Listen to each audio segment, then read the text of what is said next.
Hoy vamos a tener una discusión precisamente sobre la parte de la crítica a la economía política. Haría el énfasis que es crítica de la economía política, no economía política. La verdad es que la economía política, hablándose como la área formal dentro de la universidad, está muerta. De hecho, dentro del texto de Trotsky que recomendamos la lectura, el mismo Trotsky ya plantea esa idea, ¿no? La economía política formal ya se muerta.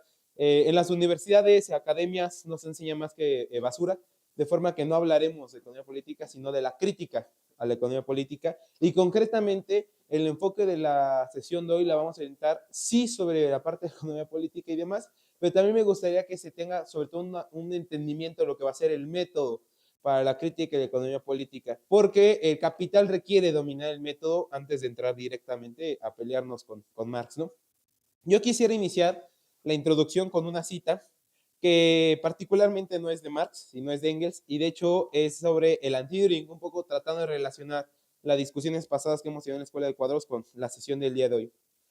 Y la cita es particularmente de la sección 2 del anti-Düring, que es las cuestiones teóricas, en donde Engels dice lo siguiente: la concepción materialista de la historia parte del principio de que la producción y junto con ella el intercambio de sus productos constituyen la base de todo el orden social, que en toda sociedad que se presenta en la historia la distribución de los productos y con ella la articulación social en clases o estamentos se orienta por lo que se produce y por cómo se produce, así como por el modo como se intercambia lo producido. Según esto, las causas últimas de todas las modificaciones sociales y las subversiones políticas no deben buscarse en la cabeza de los hombres, en su creciente comprensión de la verdad y la justicia eternas, sino en las transformaciones de los modos de producción y de intercambio. No hay que buscarlas en la filosofía, sino en la economía de las épocas que se trate. ¿Qué nos quiere decir concretamente Engels con esta cita en el anti-Düring? Que es fundamental para nosotros como marxistas que si queremos entender la revolución, los cambios sociales, los choques, las transformaciones, el capitalismo, las subversiones sociales, los cambios en la política, en la cultura, en la religión, no hay que irnos a la filosofía, sino hay que irnos a la parte de la economía. Es únicamente comprendiendo, analizando realmente con un estudio científico de economía como podemos encontrar esta base económica, esa estructura sobre la cual se va a erigir toda la demás parte política, social y demás. Es por ello que para nosotros como marxistas es fundamental tener un dominio y una comprensión de la economía. No es un gusto académico, no es que baste con leer el Estado y la Revolución y ya somos los más marxistas y rojos revolucionarios. No basta con andar por la vida diciendo todo el poder a los soviets sin entender cuáles son las leyes económicas que orientaron y dieron paso a la Revolución Rusa de 1917. No basta decir que viva o victoria hasta la victoria siempre y pensar que es suficiente con tener un latinoamericanismo sin entender cuáles son las condiciones económicas que empujan a América Latina a la situación actual bajo el imperialismo. Es decir, finalmente el estudio de la economía nos permitirá tener una expansión del dominio teórico en general. Para ello, es importante, como comentaba, el dominio del método. El método es fundamental porque a partir del método es como la herramienta sobre la cual vamos a partir de todo el resto, ¿no? Es aquí precisamente donde una de las lecturas que se recomendó se vuelve fundamental, que es el epílogo a la segunda edición en alemán del primer tomo del Capital. Particularmente en la cita que viene de una revista rusa que se desarrolla particularmente en San Petersburgo, en donde Marx dice, mira, esta revista rusa hace una crítica, una cita a mi trabajo y prácticamente ha descrito lo que es el método de materialismo dialéctico y que particularmente, ¿qué dice en esta parte, esta revista de San Petersburgo en la época de Marx, ¿no? Lo que importa para Marx, o sea, esa es una acusación que le hacen a Marx, Marx dice, es cierto, lo que importa para Marx es encontrar las leyes generales de lo que está estudiando. ¿Y qué está estudiando? Está estudiando el capitalismo. Es decir, para Marx el fin de su estudio, el fin de todo el capital, de la contribución y demás obras, es encontrar esas leyes generales que rigen al sistema capitalista. Pero no basta con encontrar las leyes generales, sino que quiere encontrar las leyes en su movimiento y su transformación. Es decir, no basta con encontrar una ley que ya se desarrolla, ya está plena, ya está completa, sino que a Marx lo que le interesa es cómo nacen esas leyes, cómo se acontece en un momento determinado y que precisamente por eso para Marx, en ese proceso hay que encontrar también la ley que permite la transformación y el cambio de las otras leyes. Es decir, finalmente no son leyes abstractas, no son leyes permanentes, no son leyes ahistóricas, sino que encontramos que son leyes en un momento determinado, leyes en un momento histórico concreto, ¿no? Y es precisamente por eso que finalmente encontramos para Marx la necesidad de cierto orden social actual, pero también la necesidad de su inevitable transformación. Es decir, el orden social que tenemos hoy en día llamado capitalismo nació por una necesidad concreta, objetiva, independientemente de la voluntad de los individuos, independientemente del entendimiento del humano, pero así como nace por una necesidad, necesariamente va a llegar un proceso de su transformación y de su negación, ¿no?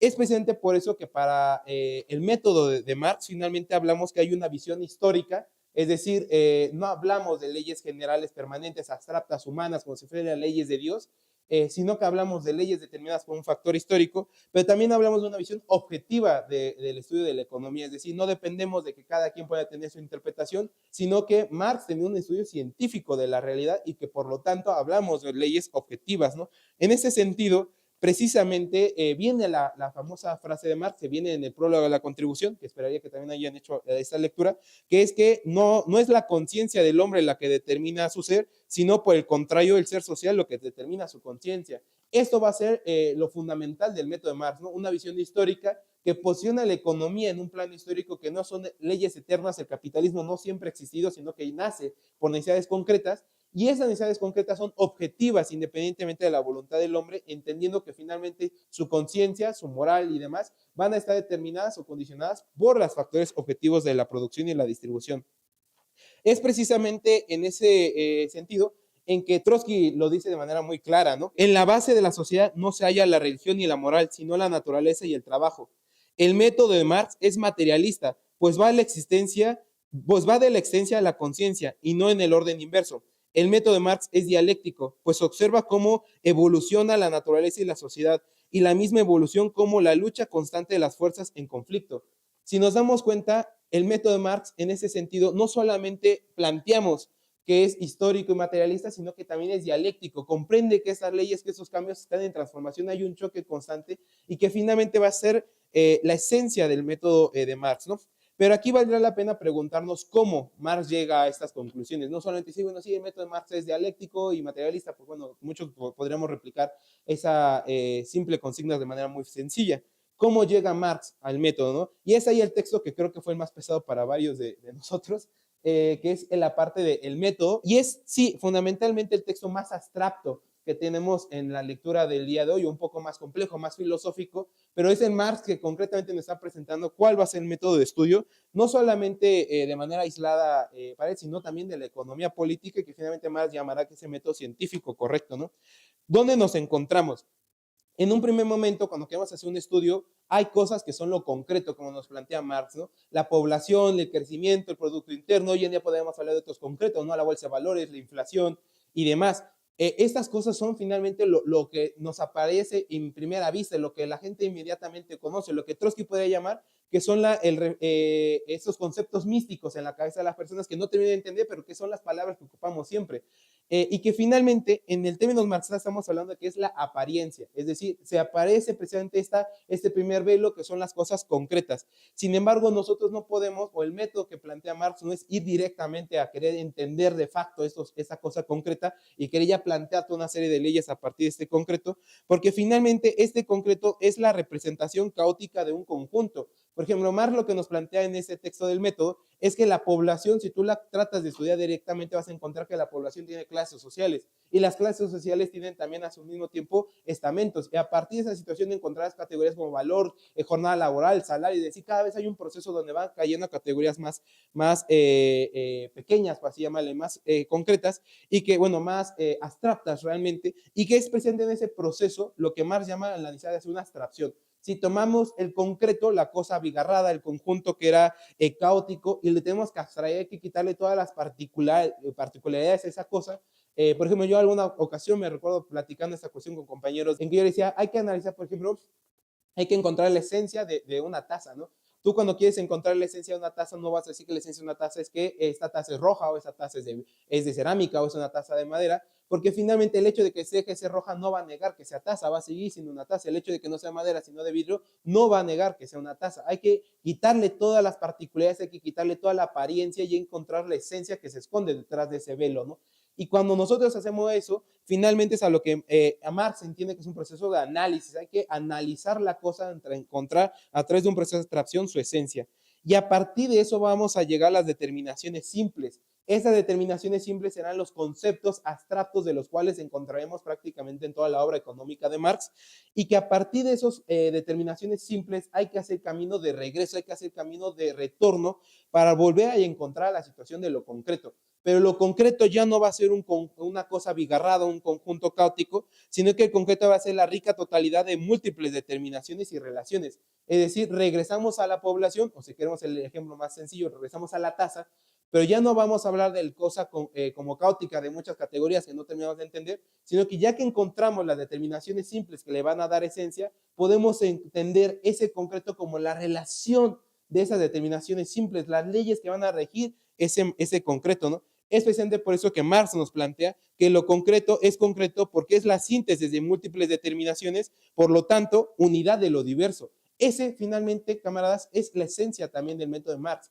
Sí, hablamos de un método materialista, hablamos de un método histórico, hablamos de un método dialéctico, pero que finalmente ya al momento de tener que sentarnos a estudiar un caso particular, tenemos que tratar siempre, la tarea de un marxista, llegar a la esencia de la cosa, no quedarnos en la apariencia. Queremos estudiar inflación, queremos estudiar qué está pasando con la situación de la moneda, queremos estudiar por qué tenemos un imperialismo rapante. No podemos quedarnos a la apariencia y quedarnos únicamente decir, sí, es imperialismo y maldito Estados Unidos y muérete Trump, sino hay que encontrar la esencia del problema. ¿Cuál es la esencia de la situación que le da raíz a todo el problema que estamos viviendo actualmente, ¿no? Y cuando encontremos esa esencia, podemos tener un planteamiento finalmente revolucionario, que es finalmente la conclusión de toda la crítica de la economía política, que comentaremos un poco más al final, ¿no? En este proceso, ¿cuál es la abstracción más sutil? ¿Cuál es la abstracción primordial sobre la cual arranca Marx? Es la mercancía. La mercancía, si ustedes han leído El Capital, Marx inicia con el capítulo 1, que es la mercancía. Y uno podría decir, ¿qué carajos está haciendo Marx? Uno espera que, habiendo la obra magna de Marx, Marx inicie diciendo, todo el poder a los soviets, muerta la burguesía, tomamos el poder. Pero Marx se toma más de 500 páginas para no hablar de revolución, sino para hablar de mercancía. ¿Por qué carajos pasa esta situación? Bueno, pasa porque precisamente lo que quiere Marx no es irte directamente a la apariencia y decir todo el poder, revolución, socialismo, sino encontrar la esencia del problema. Y la esencia lo encontramos en la abstracción elemental, que es el caso de la mercancía. En ese sentido, es fundamental comprender qué es una mercancía. Muchas veces, bueno, no es muchas veces, es la regla general, Marx mismo lo plantea. El capítulo 1 es el más difícil de todo el Capital y de hecho eso lo repite incansablemente, porque también es el momento donde Marx nos va a presentar su método, pero ya de manera estructurada, ya de manera ejecutada, y bueno, para un elemento que no está acostumbrado a hablar en abstracciones puede ser un poco confuso este procedimiento, ¿no? Pero cuando hablamos de mercancía, finalmente hay que entender que su esencia, no entraremos en muchos detalles sobre ya categorías del capital y demás, pero es importante decir que la esencia de la mercancía finalmente es que es producto del trabajo humano, del trabajo que se materializa concretamente o se cristaliza, se coagula. Hay muchas traducciones de las palabras que puede ocupar Marx, pero que finalmente es la esencia de un trabajo realizado y que se materializa y que tiene un valor de uso y que en un proceso de intercambio adquiere este valor de cambio, ¿no? Es decir, la capacidad de ser cambiado por otras mercancías,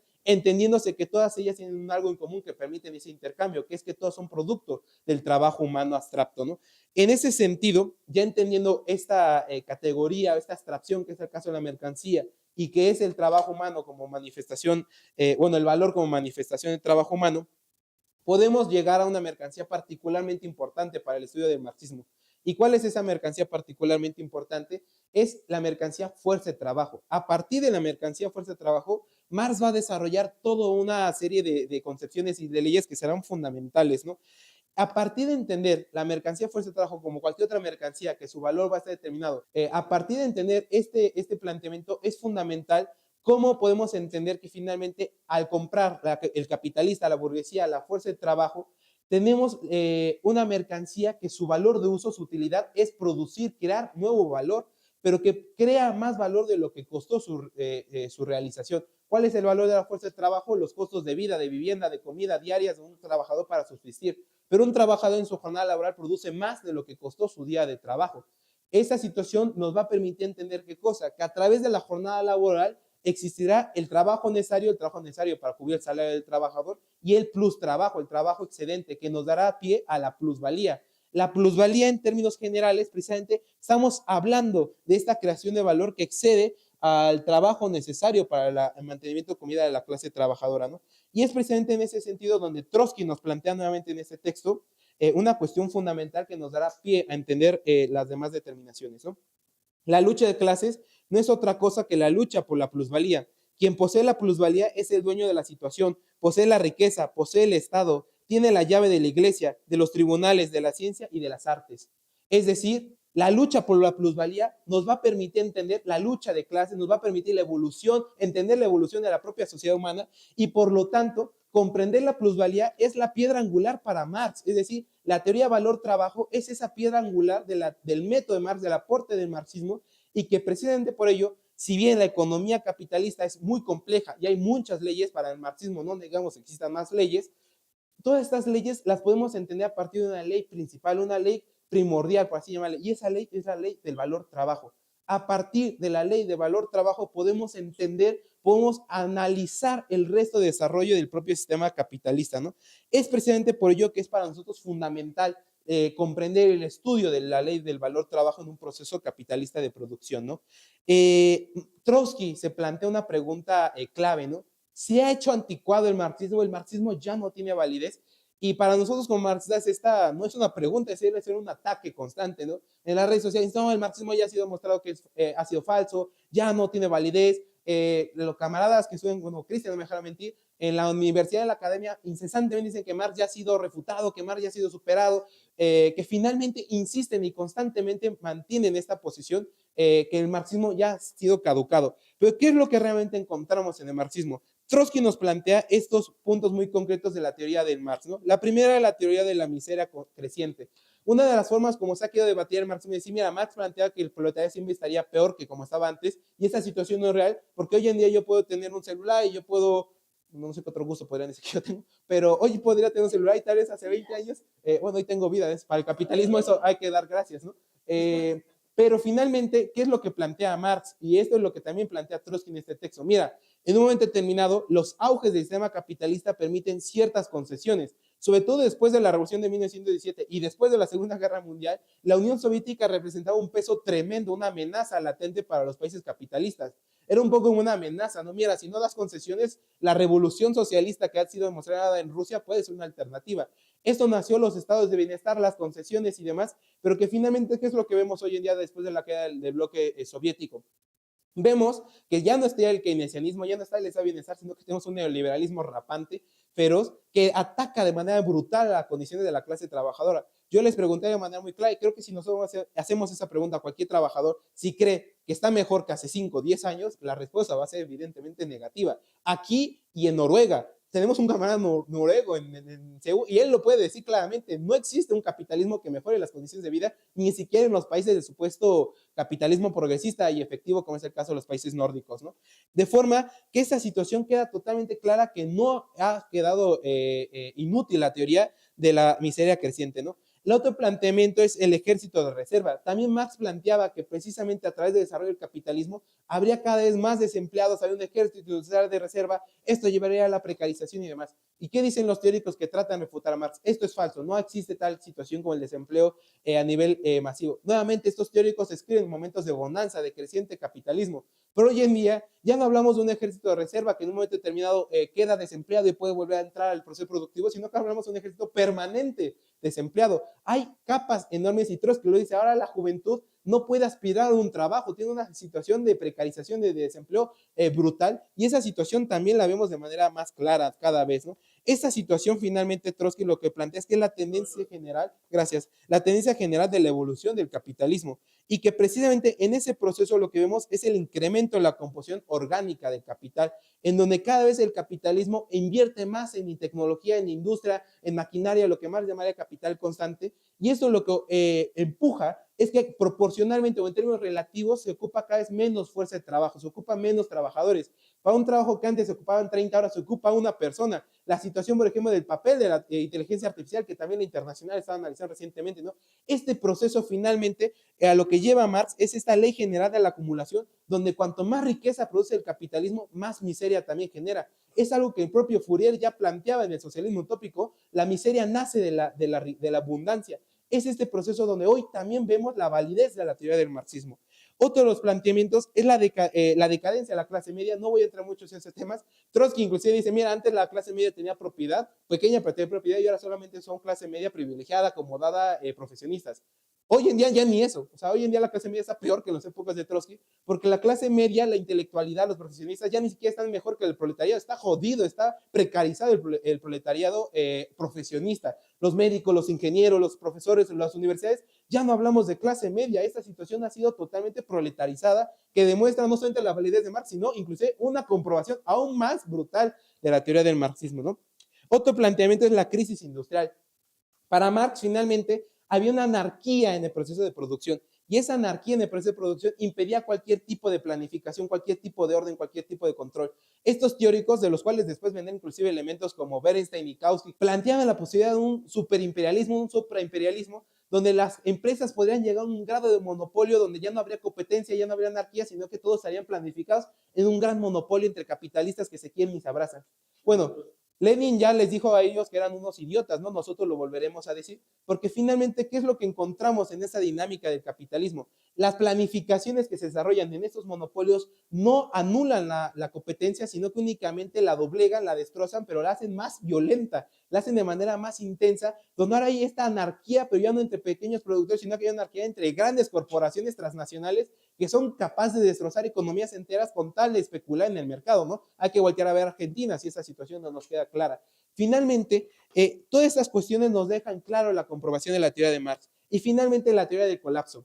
La teoría del colapso ha sido, creo yo, la más atacada para el marxismo, porque Marx lo que plantea es que el capitalismo inevitablemente caería. Y todos los retractores de Marx que dicen, Marx se equivocó porque la Unión Soviética cayó y el capitalismo sigue. El capitalismo es el fin de la historia, ha demostrado ser superior, no va a haber un fin del capitalismo, ya es el fin de la humanidad, es inherente. Pero realmente, ¿qué es lo que estamos viendo? Y con esta idea me gustaría terminar. Lo que estamos encontrando, camaradas, es un límite propio de la dinámica capitalista que Marx vio, que Lenin vio, que Trotsky vio y que hoy en día es más innegable que nunca. Y es que bajo la propiedad privada, el capitalismo no es capaz de explotar toda su capacidad de producción. Está siempre limitado a los intereses propios de la burguesía, de los capitalistas, los intereses meramente individuales. Hoy en día la humanidad sería capaz de producir tanta comida para que nadie se muriera de hambre. Podríamos producir tantas viviendas como para que nadie quede sin vivienda. Podríamos tener un desarrollo de fuerzas productivas tanto que podríamos trabajar 20 minutos al día y sería suficiente para producir lo necesario para toda la humanidad. ¿Qué es lo que pasa? Que la propiedad privada y el Estado nacional son esas dos camisas de fuerza que impiden al capitalismo desarrollarse. Esas camisas de fuerza que no permiten, ya se han convertido en una traba para el propio desarrollo de la humanidad. Y que finalmente, si nosotros entendemos la tendencia decreciente de la tasa de ganancia, nuevamente con el proceso de incremento de la composición orgánica capital, lo que vamos a ver finalmente es que el capitalismo está dispuesto y prefiere 100 veces más destruir todo, destruirlo todo, destruir las fuerzas productivas, generar guerras imperialistas, generar un proceso de crisis, de miseria, antes que aceptar la necesidad científica y objetiva de avanzar al siguiente nivel social. Es decir, lo que estamos encontrando, camaradas, es la aplicación de las tres leyes de la dialéctica, si ustedes se dan cuenta. Primeramente, ¿qué encontramos? Que dentro del capitalismo está su negación, está la socialización de la producción, está la concentración de la tecnología, está el desarrollo de las fuerzas productivas, está el internacionalismo de la producción. Hoy en día el capitalismo ya no cabe en una sola nación, es decir, la contradicción del capitalismo, su negación, es la socialización y ya en sí mismo, la unión y lucha de contrarios. En ese proceso finalmente están acumulando las contradicciones de cantidad, el salto de cantidad en calidad que va a dar finalmente ese proceso de ¿qué? De negación de la negación, donde el capitalismo se tendrá que negar para dar pie a la situación de un proceso superior, una socialización, el proceso de la revolución socialista. Y es precisamente por eso que Trotsky, termine ya con eso, termino antes que me digan tiempo, donde Trotsky lo dice de manera muy clara, ¿no? Para Marx, el problema de reconstruir la sociedad no surge de la prescripción alguna motivada por las predilecciones personales. Es una consecuencia, como una necesidad histórica rigurosa de la potente madurez de las fuerzas productivas, por un lado, y por un lado, la ulterior imposibilidad de fomentar esas fuerzas a merced de la ley del valor por el otro. Es decir, el socialismo, camaradas, no es una alternativa, no es una opción, no es un sueño utópico de Marx. El socialismo, a diferencia de las reformas, a diferencia de los programas reformistas, a diferencia de los utópicos, no es algo que luchemos porque nos agrada, porque estemos unos resentidos sociales, porque es el mundo idealizado que tanto deseamos. No, el socialismo es inevitable porque es la conclusión propia de las contradicciones científicas y objetivas del sistema capitalista. Y únicamente podemos llegar a la conclusión de que somos marxistas y somos materialistas científicos a través del dominio del método de la economía política, a través de entender precisamente la crítica a la economía política como esa lucha de clases, que es la lucha y la pugna por la plusvalía, por el futuro y la humanidad a través de la lucha por el socialismo y el internacionalismo proletario. Eso, camaradas.